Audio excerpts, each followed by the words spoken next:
Good evening, ladies and gentlemen. It's great to see all of you here and those who will be joining us at some point in the future on DVD, courtesy of the gentleman back there and my friend Terry Carter over here. We welcome you. I appreciate all of you coming out this evening. By the way, a few things I need to kind of get out of the way for benefit of the DVD and the people that are filming. First of all, we are in the Holiday Public Library here in Holiday, Utah. This is Monday evening, September 8, 2008. The lecture began at 6:30 and will end around 8:30 tonight. Anyway, having said that, I want to give you some contact information with regard to myself. I'm an anthropologist. My degree is in medical anthropology. I've written 66 books on the subject of alternative health, basically folk medicine, primitive diet, and general nutrition. And these books have sold all over the world, about 29 million copies in 14 languages. And that I am director of Research Center, downtown Salt Lake City. Let's move into what we are here about. Some years ago, when our family lived in Manti, Utah, our family meaning my father Jacob, my brother Joseph, myself. I've been a lifelong bachelor. So my brother. But we had acquired considerable property in Manti and Spring City over the years, and so we settled there. And I was, of course, doing my thing in starting out in medical anthropology, writing some books on herbs and so forth. It sold really good and started making me some big money in that. One time I was up in Salt Lake and stopped down in Provo to visit a man named Rodney Turner. Dr. Turner is still alive. He's in his mid-80s, and he used to teach down at BYU. Rodney had been a friend of the family for many, many years. And Rodney said to me, he said, "What do you know about this fellow down in south central Utah, down about where you live?" He said he claimed that he's found caves with large mummies and stone boxes with metal plates. And I go, "Huh? What are you talking about?" And he said, well, he said that himself, Paul Chesman, another professor from BYU who since has passed on, and that and Hugh Nibley were taken down to a community in south central Utah by Marty Peterson and Theodore Tuttle to meet a man named John Brewer. And John Brewer related to them an incredible tale which they didn't quite know how to take. And so then among themselves they figured, well, the two general authorities figured, well, there is something there, but we don't just quite know what it is or to the extent of it, so they were very careful, cautious, and they decided to pursue the matter further using archaeologists. And well, John Brewer didn't trust archaeologists, period. And that, so anyway, I asked Rodney, I said, my interest, I said, well, what community was it? He said, well, I don't really know. It began with an M. Manti, no, that's not right. Marysville, no, that's not right. I said, how about Moroni? Yeah, I think it's Moroni. So anyway, he didn't know the man's name. Didn't know where he lived or anything. So, couldn't remember, didn't care. So I left and went down to Moroni, kind of driving around, not knowing where I was going or who I was looking for. You know, that's kind of strange. And there's a boy, 10-year-old boy with a fishing pole. He's walking along, and I stopped and I said, I'm looking for somebody. He said, what's his name? I said, I don't know. Where does he live? I said, I don't know. Where does he work? I said, I don't know. I said, all I know about him is that he claimed to have found a cave with mummies, large mummies, and stone boxes and plates. Oh, Crazy Brewer. Oh, yeah, you'll find Crazy Brewer down at the Moroni treatment plant, the sewage treatment plant. So he told me how to get down there. So I went down. Met John Brewer, a short gentleman, very wiry, chain smoker, coffee drinker, but amiable enough, very cautious person, very private person. And so I come there, and he was kind of in between cleaning out cesspools or digester or floaters or whatever you see in that. Whenever it flushes the toilet, it goes down there, that's kind of what he did for a living. So anyway, and the place, of course, reeked of that sort of stuff. But I spent about an hour and a half with Mr. Brewer, and I said, well, I've heard thus and thus from Rodney Turner. And he, oh, yeah, those eggheads from BYU, man. So anyway, I said, well, you know, he said, well, you're in a long line of people that have come I said, well, tell me your thing. So he proceeded to tell me this. And I'm going to synthesize it down. Some years before, when Brewer was young, before he was married, he liked to collect Indian arrowheads. And there was a fellow down there who was a black gentleman who lived and worked for, I believe it was the Shand family that ran sheep. And this individual took care of the sheep and stuff, so he covered the country quite well. And one time he met Brewer, and he said, I know where there's a lot of Indian arrowheads, artifacts, etc. So Brewer said, okay, show me. Well, for a bottle of whiskey, I will. So the exchange was made. John was shown the place, and the black fellow went away happy with his whiskey or whatever was given him. Over the process of several years, Brewer then began, in his spare time, going and excavating, getting lots of arrowheads, a lot of nice stuff in that. And it was in an area that was between Manti and Ephraim, up on the east side, way up high. And at that time, there was an overhang. I'm not an artist, so just kind of bear with me. But it was kind of an overhang ledge like this, and then it went back. It went back in quite a ways. It had depth to it, maybe back 15, 20 feet. And the early Indian cultures, Fremont, Anasazi, that used that, they would have their campfires there and stuff, and the top was black with smoke and so forth. And this is long before I became involved with John Brewer. So anyway, he went and there was a lot of dust and that had been blown up underneath this. And so he hollowed it out and dug back in quite a ways and dug down. So obviously, whatever had been supporting this on this side, this debris and stuff and that, he had hollowed up. And he had dug in quite a ways. Well, in digging in one time, he came to some, I kid you not, cement steps. To say that it excited him is an understatement. Cement steps. Well, he knew enough about Indian cultures that, cement was way beyond their technology. And so he dug down, and there were cement steps that went down to a cemented door. It was worked with cement and everything, and so, Johnny was really, excited, so he was trying to figure out how to get in. But then with the onset of winter, keeping in mind he had to work at that time, he had married, and started out with a family, and that he was poor as a church mouse, and so he just kind of had to go and deal with it when he could. And then, of course, suspicious of people and that, told the wrong people certain things, showed the wrong people certain things, who then, of course, tried to follow him, try to find out less and us, and that whole thing I won't go into. But anyway, he learned, some sad lessons about putting trust in people. Well, anyway, what happened one winter was there was a lot of snow. So guess what? Collapsed. That overhang collapsed. And so those steps and everything was covered up with several ton of debris. So then John Brewer, it took him then another several years to figure out kind of where it was. He had to tunnel in kind of on an angle, kind of on an angle to about where he thought the doorway was. Tunnel in under that debris, make a tunnel, and hauling it out and everything wasn't exactly easy. So anyway, he did that. Finally, he was able to break into the upper half and come into a chamber that was, it may have started out as a cave, but it had the workmanship of man. It was chiseled, it was tooled, it was a burial chamber. And when he first set foot inside, there was a lot of dust from the ages and that you had to be careful you didn't stir up the dust and everything and that. When I was brought into the thing later on and then went with him for the first time, the dust was like fine flour, and it would just move and it just bellow up. So you had to wear like a mask. You had to be very careful how you moved.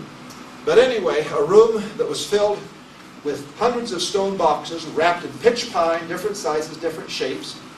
And John, not being an archaeologist or an anthropologist, just being a fellow that really had training in these areas, and so after he would open them, the boxes, tear the bark off and throw it aside, and figuring out how to open the thing, and not using X-ray and stuff. Then he'd just take a big sledgehammer, whack the box, break it apart, and then look for the metal plates inside. And John ruined a lot of boxes that were like the one in the newspaper. And that, so anyway, so he was just, I mean, you know, he went about his archaeology in kind of a quick, fast way.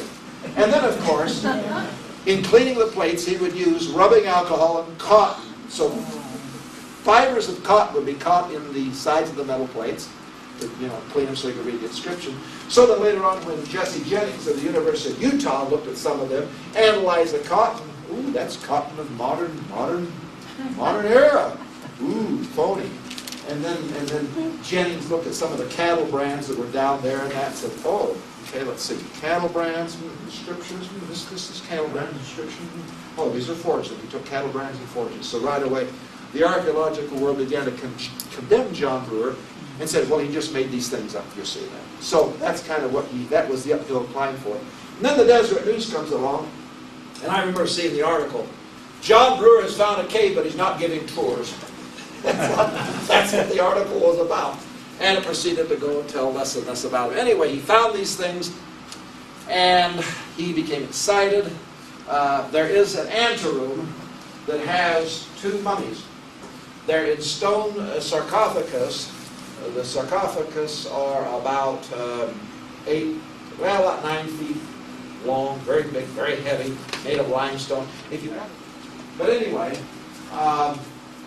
so that's kind of what John Brewer found. There's a spiritual element connected with it, which I won't go into details. It's really unimportant.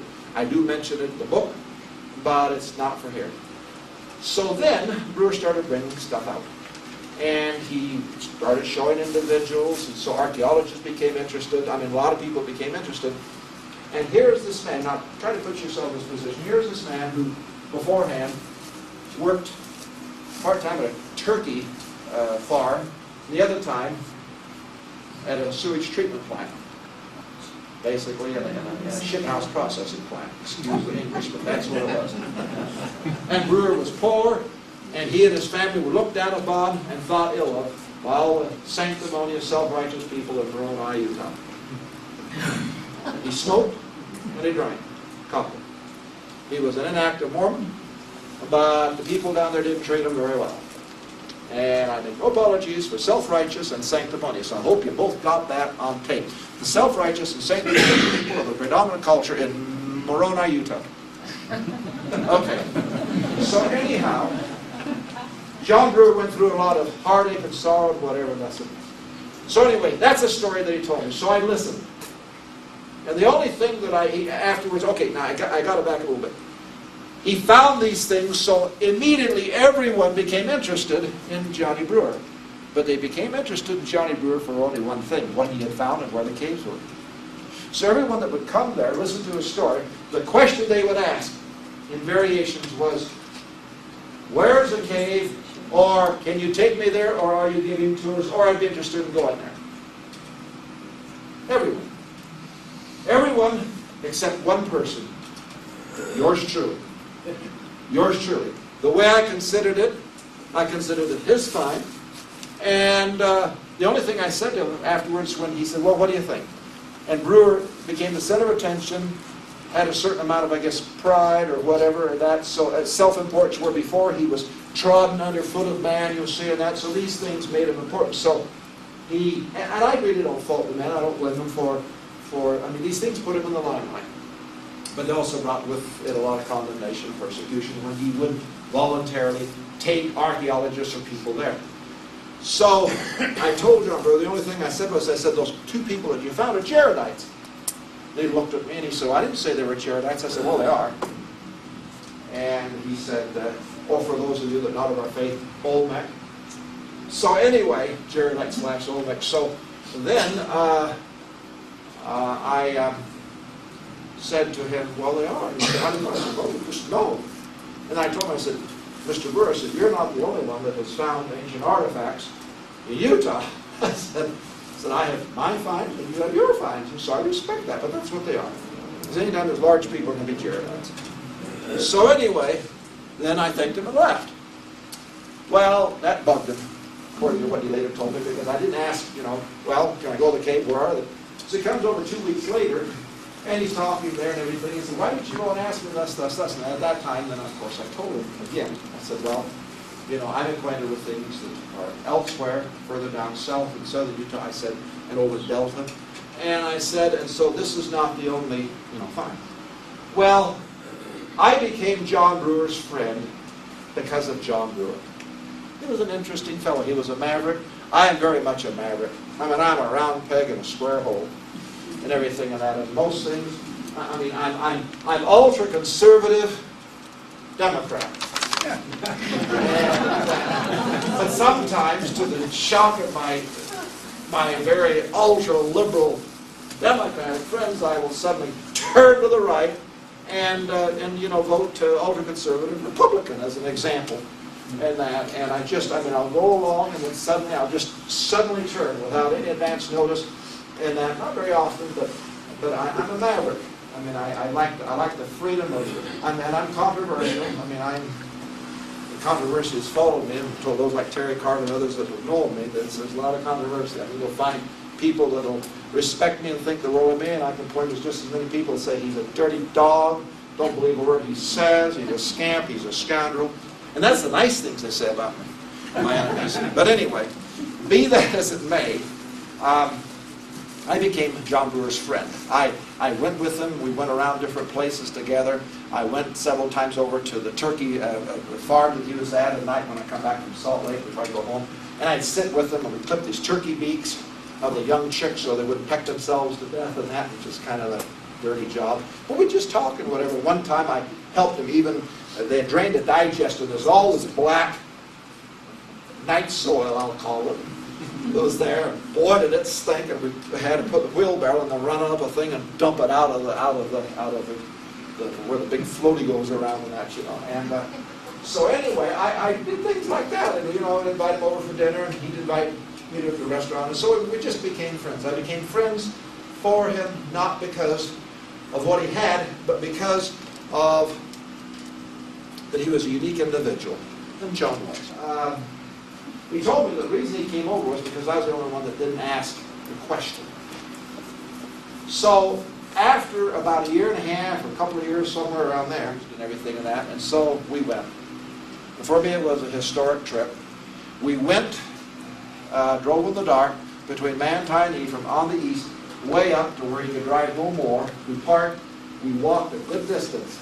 And of course, he kind of, like Moses with the children of Israel, kind of took the long way around and that, so that I couldn't quite, you know, whatever. And then we got to the spot, and he then told me, he said, well, he said, I'm going to take you where I've, you know, where everyone else has wanted to see in that. And he said, but he said, you're going to have to take your clothes off. And I'm going, excuse me? He said, you're going to fit in this hole and everything and that. So anyway, I was a large, you know, individual, didn't quite have quite the girth about me, but still large individual, so I kind of had to get down to my skivvies. At that time I wore boxers, so it was down to t-shirt and boxers. So anyway, I went in, I said, well, you know, you go in first in case there's any slithery things in there, you'll make contact with me before I go. So anyway, he went in, I went in, we had miner's lamps, we had flashlights and everything, and that, well, wow, all I can say is, in that chamber, which is the dimensions of it are not as high, but from about here over to about where I'm standing, yeah, something like this, over to where I'm standing, over to about here, give or take a couple of feet. Tall-wise, maybe up to here. And kind of a square room. A lot of stuff piled around. I mean, just kind of like an attic or a closet or your garage, just, you know, stuff piled around. And apparently what it had been over a period of time, it had started out as a burial chamber for a king and queen, people of royalty, and then after that, then at different other times in history, in centuries later, they packed things in there and it became kind of a repository for other things. And that eventually, not the first time, but in subsequent visits, there is an antechamber that was, that kind of went off to the side, not quite as big as this room, not quite as high, and there was on the bottom a sarcophagus containing the woman, and on top, the sarcophagus containing the man. Both of very distinct Mongolian features, very Mongoloid looking. Epicanthic eye fold, high cheekbones. I mean, you would swear that it was a giant Mongolian. And of course, even back then, even in history when they buried them, he was on top of her. And so anyway, they were laid in the sarcophagus. He had a crown, she had a big fancy headdress that had dragons and stuff on it. The book has drawings and pictures of these things, the hidden treasures of ancient America. It's got a lot of illustrations in it, that. And some of the illustrations I am indebted to my friend Terry Carter for loaning me, not dealing so much with Brewer, but dealing with other caves and other things in Utah. I know that. Anyhow, John was excited by things different than me. So he went and got a box that he had already kind of smashed open before, and he said, look, and he was showing me plates that were made of gold. Gold plates with inscriptions on them. They didn't have a 3-ring binder, and they weren't sealed, so forget that business. These were Jaredite period. So anyway, he looked at that and I said, oh, gold, that's nice. And he said, this is gold. Oh, that's nice. So I was looking around, and I found something that just absolutely interested me. I found the remains of a dry cell battery.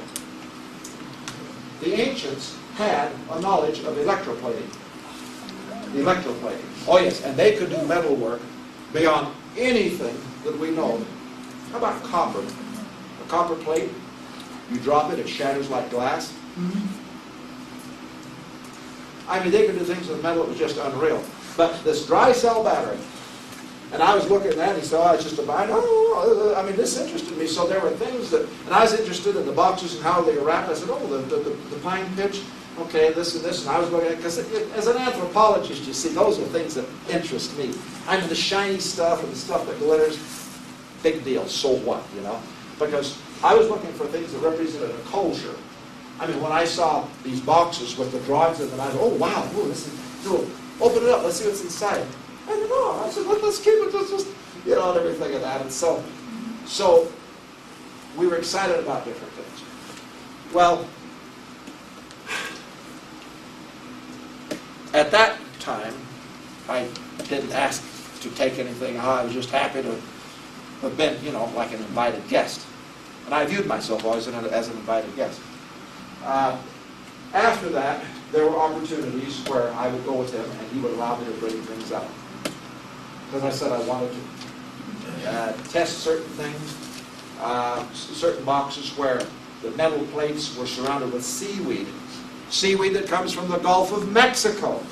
What's seaweed from the Gulf of Mexico doing in a burial chamber in south central Utah? So I had that tested, radiocarbon dated. Some of the metal plates, argon dating and that, and some of the boxes, the stonework and that. I wanted to try to date it and, you know, go about things with a whisk broom and tweezers and, you know, what we anthropologists use, instead of a sledgehammer and a bloody crowbar that John would use. And in fact, the thing there, I never mentioned this, but come to think of it, the thing there was some, I said, John, what's this? He said, oh, that's a box that I smashed a while ago. I said, John, please don't smash any more boxes. You know, let me open them. And so I did, very carefully, using surgeon's tools and using, you know, X-ray and different things like this and that to know kind of where to cut and follow the line and everything. Because if you notice on this box here, the way it's cut, the line kind of goes on a diagonal. And that. But anyway, that was my introduction to the world of the ancients in south central Utah. Okay. So then, from there was a stone map in the chamber which indicated the presence of another cave. Now, I can't read maps worth a darn. I'm not a cartographer like some may be.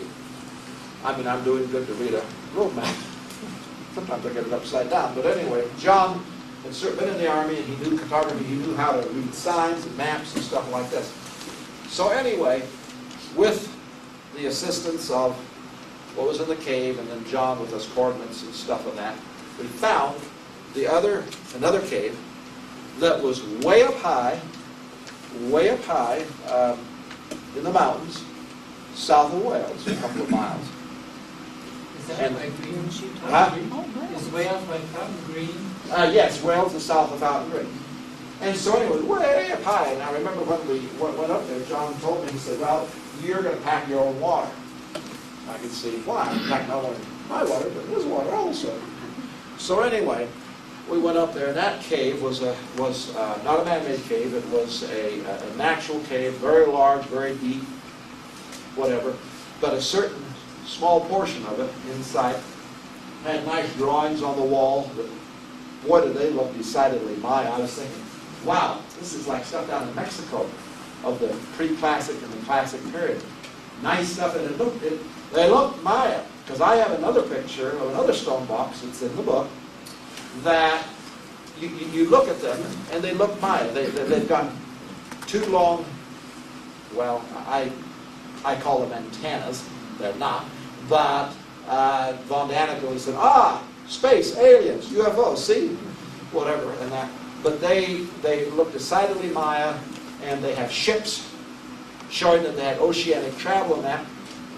And those boxes are of a different time period. It seemed like when the Olmec culture merged with the Maya, or out of the Olmec grew the Maya.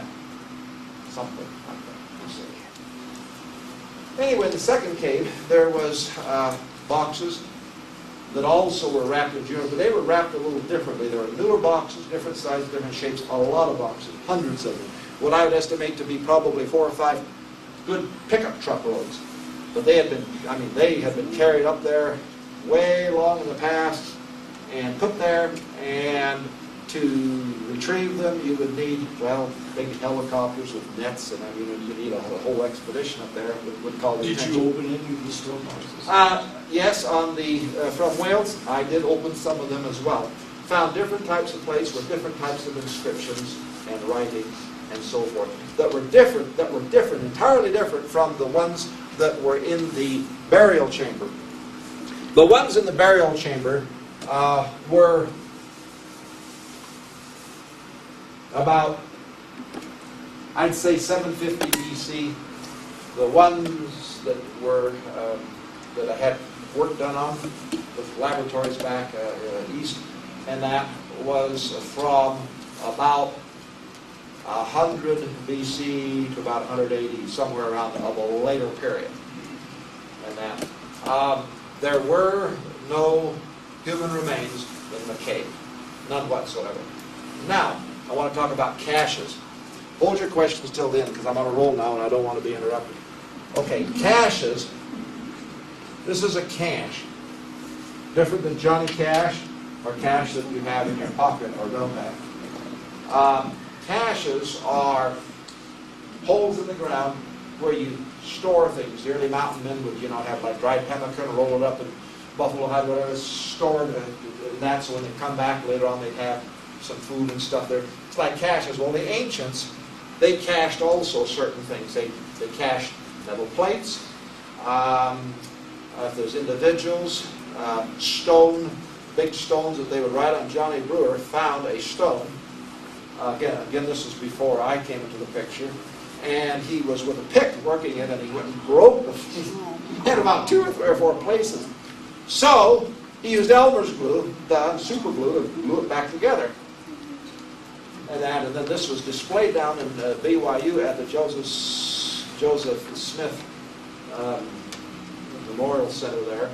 That really changed that whole thing. They had it in the display case because I got pictures of it in the display case that Chesman had for a long time. And then the archaeologists looked at it. Of course, as soon as they saw super glue and Elmer's glue, they oh, well, this is fake, you see. And that Johnny Brewer is not an archaeologist. He never claimed to be. So my coming into his life was to bring some sort of scientific discipline to what he'd found, number one. And number two, the press was being very hard on him. The other scholars were beating up on him because they wouldn't go to the caves and that. And the government was prepared to move in on John Brewer because, it's like ancient stuff, and Indian stuff, and, that's all protected, you see. And that back then it was just starting to be, laws were being enacted to kind of, so as an accredited anthropologist, I brought some dignity, some scientific discipline, whatever that, and I basically told John Brewer, I said, you don't give any interviews, you don't let anybody have anything without clearing it with me. And he was okay with that. And when we needed some pictures taken, he wanted to use a photographer there at Chester. And as soon as I found out that the fellow was kind of, high in his particular faith, I said, absolutely not. So I went down to Las Vegas, got a very wicked man down there who was a professional photographer. Oh, he was very wicked. This guy was that evil oozing all over him, paid him a nice price. He come up, photographed the things and that. He didn't care where it come from, didn't ask questions, that. He did his job, photographed, and then he went back and everything. So, and I did not use any universities in Utah or anything. When we went back and that, I made sure that all of those that analyzed these things, A, that they were not of the predominant faith. That was the first. Otherwise, I go somewhere else. B, hopefully that they were godless, and just business as usual and everything, because in that way you can get kind of a kind of an independent or fair shake on things and that. So anyway, my association with Brewer lasted for several years, and then through things that I don't want to go into, they're mentioned in the book. I got personal in Fairview. And I'm not going to make that same mistake again here, because then it goes from scientific down to kind of descends down to more to a common level, and I don't want that. John and I parted ways, but it was not by my hand or anything that I did. It was John Brewer that made the choice. And it, of course, broke my heart, because I will have to say this, and this is not to make me look good at that, because in my day I've made choices and decisions and some things that I look back on with regret. I'm not perfect. Sometimes the horns are up. There's no halo, that's for sure.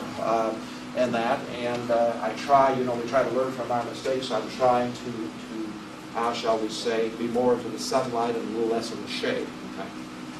And that. But in my association with John Brewer, I never took anything from either of those caves without his permission and without asking him in advance. And I told him because I always felt myself as an invited guest, and that's how I treated the situation. And so when Brewer, of course, did what he did, it broke my heart. I cried a bundle of tears, and went over this place, and he would tell me and everything and that. And last words he said to me was, outside the cafe there in Moroni, he just pushed me away, and he said, "Get away from me, devil, get away from me." So that was the last of that. So anyway, I was heartbroken, went back to Manti, and my father and my brother consoled me. Well, in the meantime then, I lost track of Johnny Brewer, and he became involved with other individuals and that, and unfortunately, and I of course heard the second hand, there's no proof of it. I asked Jerry Maurer point blank twice, and he denied it. But I understood that Johnny got involved with some others who did manufacture and create some phony things, sold them to people for a lot of money, and then they had to give the money back, otherwise they would have been, free room and board and stamping license plates for a number of years. And so unfortunately then when that happened, then that tainted everything that Johnny Brewer had, had found and everything in that. But the things that were found were very interesting, very amazing, and just not stone and metal, the weapons of war, blades of steel, big old honking swords and stuff with steel. These people knew how to make steel. They were no different than we were. At one time, there were a lot of mammoths and mastodons, and they hunted them to extinction. They'd go out and slaughter them just like people slaughter things today, not thinking anything of it. In the burial chamber, wrapped up, this is another thing that interested me. Brewer was not interested in it. There was a nice animal skin, kind of a silky texture, and it had one spiral horn. So I thought, so they're not creatures of myth after all. And that, to me, that was like, wow. So I'm talking about a unicorn, and they were apparently hunted to extinction, and it was like putting it on the wall, a symbol of whatever that. same jewelry, the same things like we had and everything. And so anyway, that was a whole unique experience now. What about photographs? Well, on photographs, photographs have been taken of these things. Some I have in the past let out to individuals that misused them, and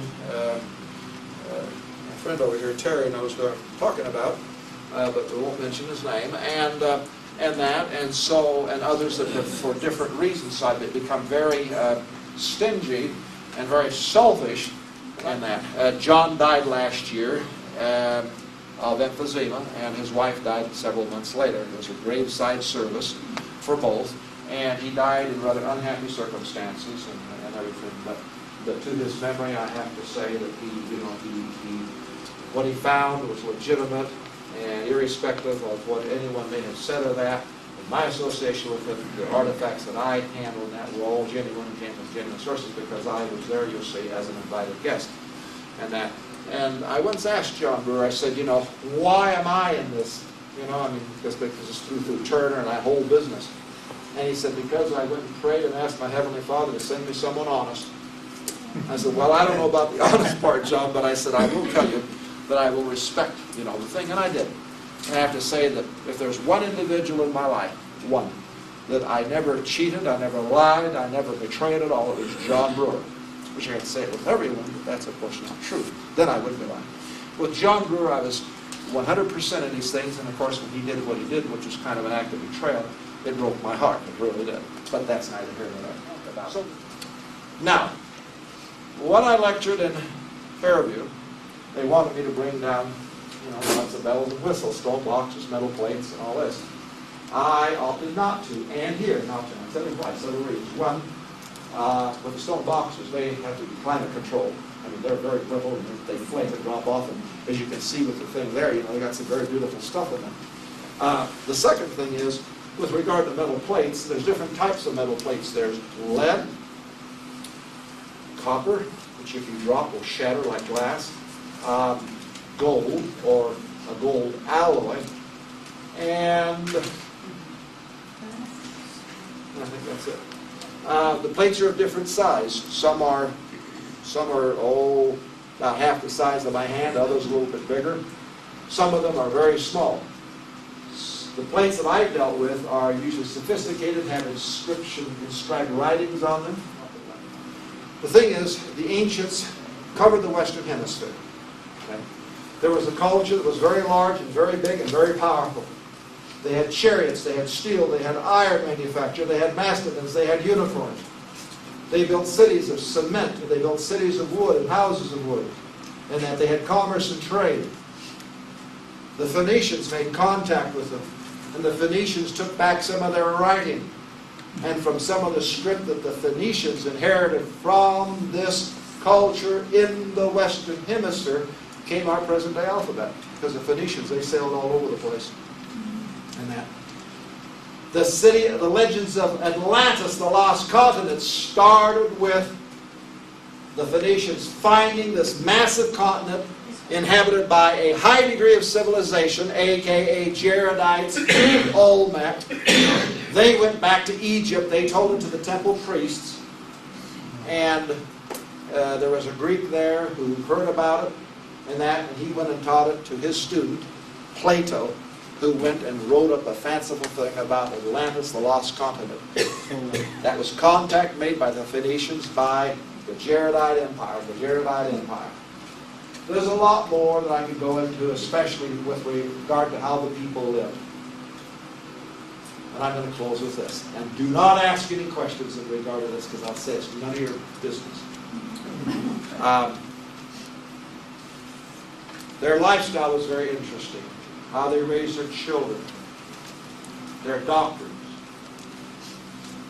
how they did business and trade, examples of their governments, their kingship, their royalty, things that would interest an anthropologist are in their records.